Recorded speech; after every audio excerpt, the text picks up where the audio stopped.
નમસ્કાર. ચાલો આજે રસાયણશાસ્ત્રની એક એવી દુનિયામાં જઈએ જે દેખાય છે તેના કરતાં ઘણી ઊંડી છે. આપણે વાત કરવાના છીએ સવર્ગ સંયોજનો વિશે. એવા અણુઓ જે આપણી આસપાસ, આપણા શરીરમાં અને ઉદ્યોગોમાં લગભગ બધે જ છે. અને આજે આપણે એમની પાછળનું આખું રહસ્ય ખોલીશું. તો જુઓ, આ વાત કેટલી મોટી છે. સવર્ગ સંયોજનોને શું કહેવાયું છે? આધુનિક અકાર્બનિક અને જૈવ અકાર્બનિક રસાયણ વિજ્ઞાન અને રાસાયણિક ઉદ્યોગોની કરોડરજ્જુ. મતલબ આ કોઈ નાની સૂની વાત નથી. આ તો એ પાયો છે જેના પર આપણું આખું વિશ્વ ટકેલું છે, કેમિકલી સ્પીકિંગ. આપણા જીવન સાથે એ કઈ રીતે જોડાયેલા છે? વેલ, વિચારો. વનસ્પતિનો લીલો રંગ શાના કારણે છે? ક્લોરોફિલ. એમાં શું છે? મેગ્નેશિયમનું સવર્ગ સંયોજન છે. આપણા લોહીમાં જે હિમોગ્લોબિન છે, જે ઓક્સિજનને આખા શરીરમાં ફેરવે છે, એ પણ આયર્નનું સવર્ગ સંયોજન છે. અને વિટામિન B12, એમાં પણ કોબાલ્ટ છે. આ તો થઈ જીવનની વાત.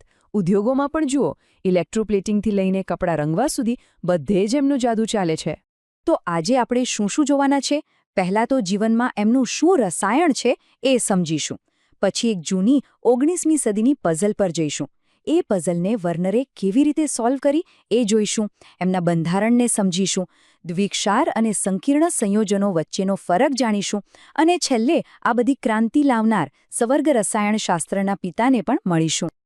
ઓકે, તો વિભાગ 1, જીવનનું રસાયણશાસ્ત્ર. આપણે હમણાં જ વાત કરી કે આ સંયોજનો આપણા માટે કેટલા જરૂરી છે, અને એ જ વાત એમના અભ્યાસને વધુ રોમાંચક બનાવે છે. તો ચાલો થોડા ભૂતકાળમાં જઈએ. 19મી સદીનો અંત હતો. એક સ્વિસ કેમિસ્ટ હતા, અલ્ફ્રેડ વર્નર. એમની સામે એક બહુ મોટો કોયડો હતો. એમની પાસે કોબાલ્ટ અને એમોનિયાના બનેલા કેટલાક સંયોજનો હતા. પણ એમનું વર્તન બહુ જ વિચિત્ર હતું. એમને કંઈ સમજાતું જ નહોતું. હવે જુઓ આ ટેબલ. આ જ રહસ્ય છે. વર્નરે શું કર્યું?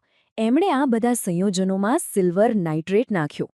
હવે સિલ્વર નાઇટ્રેટ ક્લોરાઇડ સાથે પ્રક્રિયા કરીને સિલ્વર ક્લોરાઇડ એટલે કે AgClના અવક્ષેપ આપે. ગડબડ જુઓ.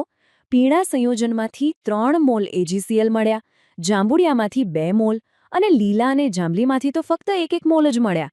આ બહુ જ વિચિત્ર હતું. કેમ? કારણ કે સૂત્ર જુઓ, બધામાં 3 ક્લોરીન દેખાય છે. તો પછી દરેકમાંથી 3 મોલ અવક્ષેપ કેમ નથી મળતા? તો સવાલ એ જ હતો કે એક જેવા ફોર્મ્યુલા હોવા છતાં આ સંયોજનો આટલું અલગ અલગ વર્તન કેમ કરી રહ્યા છે? ક્લોરાઇડ આયનો ક્યાં જાય છે? બસ આ જ એ કોયડો હતો જેનો જવાબ વર્નરને શોધવાનો હતો. અને એમનો જવાબ એ રસાયણશાસ્ત્રની દુનિયાને હંમેશ માટે બદલી નાખવાનો હતો. અને અહીંથી શરૂ થાય છે વિભાગ 3, વર્નરની 2 સંયોજકતાઓ. આ કોયડાને ઉકેલવા માટે વર્નરે એકદમ હટકે એક ક્રાંતિકારી આઈડિયા આપ્યો. એમણે કહ્યું કે ધાતુઓ પાસે એક નહીં પણ 2 પ્રકારની સંયોજકતા એટલે કે બંધન ક્ષમતા હોય છે. તો આ 2 સંયોજકતા છે શું? ચાલો સમજીએ. પહેલી છે પ્રાથમિક સંયોજકતા. આ સમજો કે એક લૂઝ કનેક્શન છે. એને આયનીકરણ કરી શકાય છે, મતલબ કે એ છૂટી પડી શકે છે. એ ધાતુના ઓક્સિડેશન અવસ્થા જેવી છે. હવે બીજી છે દ્વિતીયક સંયોજકતા. આ એકદમ પાક્કું, મજબૂત કનેક્શન છે. એ બિન આયનીકરણીય છે, એટલે કે એ છૂટું નથી પડતું. એ ધાતુ સાથે સીધા કેટલા સમૂહો જોડાયા છે એ બતાવે છે, જેને આપણે સવર્ગાંક કહીએ છીએ. તો વર્નરના સિદ્ધાંતના 4 મુખ્ય મુદ્દાઓ. 1. ધાતુઓ પાસે 2 સંયોજકતા છે, પ્રાથમિક અને દ્વિતીયક. 2. પ્રાથમિકવાળી છૂટી પડી શકે છે. 3. દ્વિતીયકવાળી છૂટી નથી પડતી અને એ દરેક ધાતુ માટે નિશ્ચિત હોય છે. અને 4, જે સૌથી મહત્વનું છે, આ દ્વિતીયક સંયોજકતા જ અણુને એનો ખાસ 3D આકાર આપે છે. આ છેલ્લો મુદ્દો તો ગેમ ચેન્જર હતો. ચાલો હવે જઈએ વિભાગ 4 પર, રાસાયણિક બંધારણનો ઉકેલ. હવે મજા આવશે. ચાલો જોઈએ કે વર્નરના આ સિદ્ધાંતે પેલા કોબાલ્ટવાળા રહસ્યને કેવી રીતે ઉકેલ્યું. અને આ રહ્યો જવાબ. જુઓ, વર્નરે કહ્યું કે આપણે સૂત્રને આ રીતે લખવા જોઈએ. આ જે ચોરસ કૌંસ છે ને, એની અંદર જે પણ છે એ દ્વિતીયક સંયોજકતાથી જોડાયેલું છે. એ પાક્કું બંધન છે, એ છૂટું નહીં પડે. અને કૌંસની બહાર જે છે એ પ્રાથમિક સંયોજકતાવાળું લૂઝ કનેક્શન છે, એ છૂટું પડી જશે. હવે બધું ક્લિયર થઈ ગયું.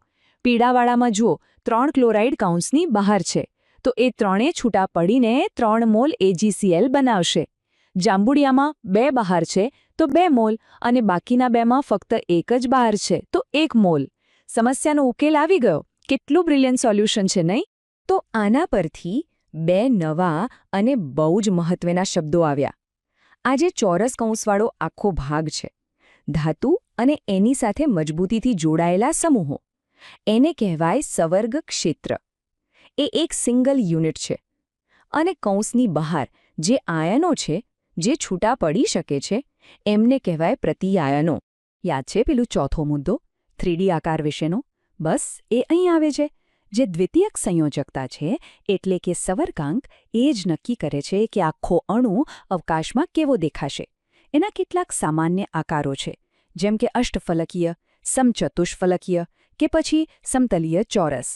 આ પહેલાં રસાયણશાસ્ત્ર મોટે ભાગે 2Dમાં વિચારતું હતું. વોર્નરે એને સાચા અર્થમાં 3D બનાવી દીધું. ઓકે, હવે એક બહુ સામાન્ય ગેરસમજ દૂર કરીએ. દૃક્સાર અને સંકીર્ણ સંયોજનો, આ બંને વચ્ચે શું ફરક છે? બંને દેખાવમાં થોડા સરખા લાગે પણ છે બહુ જ અલગ. આનો આખો ખેલ એના પર છે કે પાણીમાં નાખ્યા પછી શું થાય છે. જો દૃક્સારને પાણીમાં નાખો એટલે એના બધા ટુકડા અલગ થઈ જાય. એ પોતાના બધા જ મૂળભૂત આયનોમાં છૂટું પડી જાય છે. પણ સંકીર્ણ સંયોજન? એને પાણીમાં નાખો તો પણ એનો જે સંવર્ગ ક્ષેત્ર છે, પેલું કાઉન્સવાળો ભાગ, એ અડીખમ રહે છે. એ તૂટતો નથી. એટલે જ પોટેશિયમ ફેરોસાયનાઇડ તમને પાણીમાં Fe2+ની કસોટી નહીં આપે, કારણ કે એ તો FeCN6 4- તરીકે એક સાથે જ રહે છે. અને આ બધી જ જબરદસ્ત શોધ પાછળ એક જ દિમાગ હતું, એલ્ફ્રેડ વોર્નર. એમણે એમ જ સ્વર્ગ રસાયણશાસ્ત્રના પિતા નથી કહેવાતા? એમની ટાઈમલાઈન જુઓ તો ખ્યાલ આવે કે એ કેટલા જીનિયસ હતા. એમણે 1890માં ડોક્ટરેટ પૂરું કર્યું અને 1893 સુધીમાં, મતલબ કે ફક્ત 3 જ વર્ષમાં, આ આખી ક્રાંતિકારી થિયરી તૈયાર કરી દીધી. અને પછી એને સાબિત કરવા માટે કામ કર્યું. છેવટે 1913માં એમના આ જ કામ માટે એમને રસાयनशास्त्रનું नोबेल पुरस्कार મળ્યો. फ्रेंड्स, इस वीडियो को पूरा देखने के लिए आज ही फ्लेक्सी टीचर ऐप सब्सक्राइब करें, जहां आपको मिलेंगे animated videos, digital books, text book solutions, notes, DPP और क्विज. और हाँ, flexi teacher app mobile, TV और कंप्यूटर पर अवेलेबल है. और अगर आपके पास इंटरनेट नहीं है तो तुरंत ऑफलाइन सेट टॉप बॉक्स के लिए संपर्क करें. Flexi teacher, the one you needed.